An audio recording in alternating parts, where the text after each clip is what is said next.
Okay, now we talked about enolates. Now we're back to halogenation. Sorry for the flip-flop. But halogenation, now thinking about it with enolates. So under basic conditions.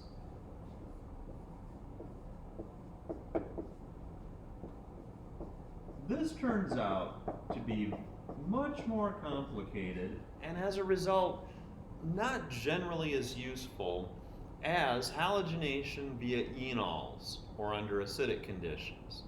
Under acidic conditions, we introduce one halogen, alpha to our carbonyl, and we're done.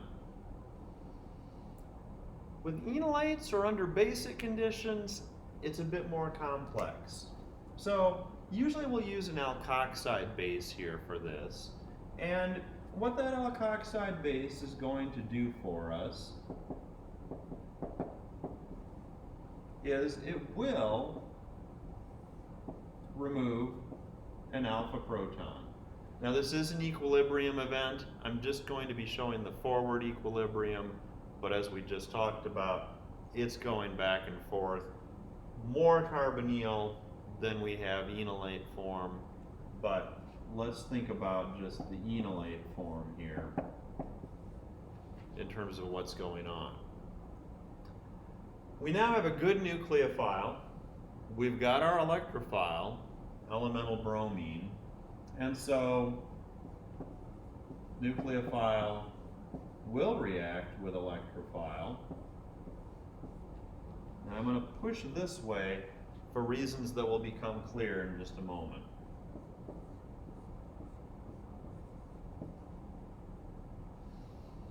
Because now I've introduced one halogen, alpha, or next door to the carbonyl. The problem here becomes, if we think about this, I still have hydrogens left. These hydrogens, just like the hydrogens up here, are next door to a carbonyl, so they can be removed with base. But by introducing this bromine, introducing this electron withdrawing group, remember, inductively, that bond is polarized towards bromine. What I've done is set up a situation where these are actually more acidic than where we started. They're more acidic. It's that classic problem we run into over and over again. Our product is more reactive than our starting material. It's hard to stop. Here, our product is more reactive with base than our starting material, so base has a choice. Deprotonate something that's harder, deprotonate something that's easier. It goes for the easy way out. So as a result, as we start forming this, and there's still base around, that base will absolutely, at least a certain amount of the time, remove one of these adjacent hydrogen atoms. That gets us to a new enolate, a new nucleophile,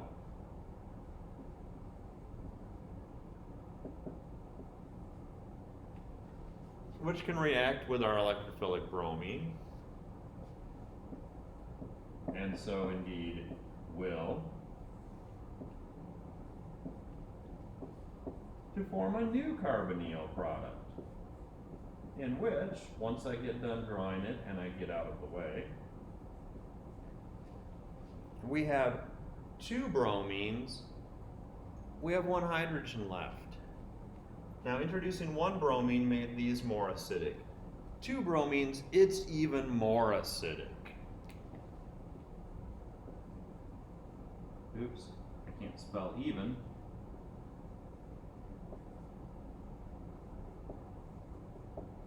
There we go. Even more acidic. Base, more likely to remove that particular hydrogen atom. And so indeed, that's what happens. Form a new enolate.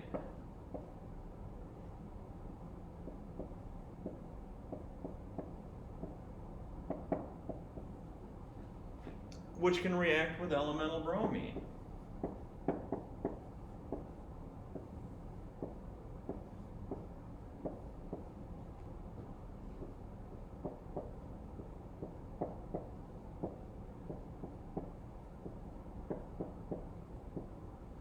Now at this point, as far as this side of the molecule is concerned, we're out of acidic protons.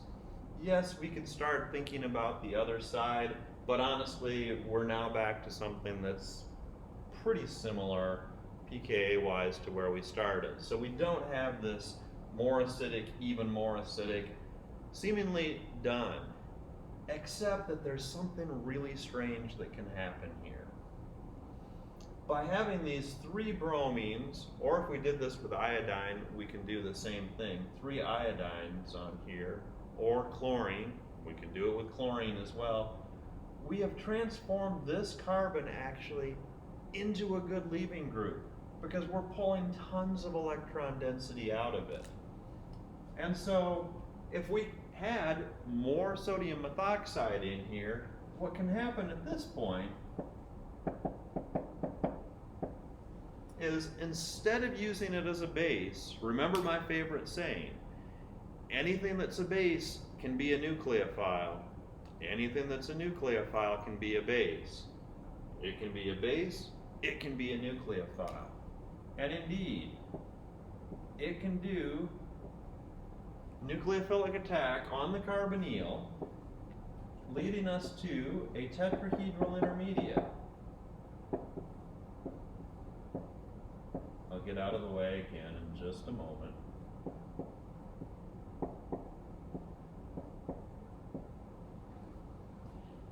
And in this case, our leaving group is something we don't think about as being leaving groups. That's what's strange about this reaction. That's what's kind of neat about this reaction, is we can reform our carbonyl and we can lose a carbon-containing group. We don't have carbon-leaving groups very often. We can here. This can leave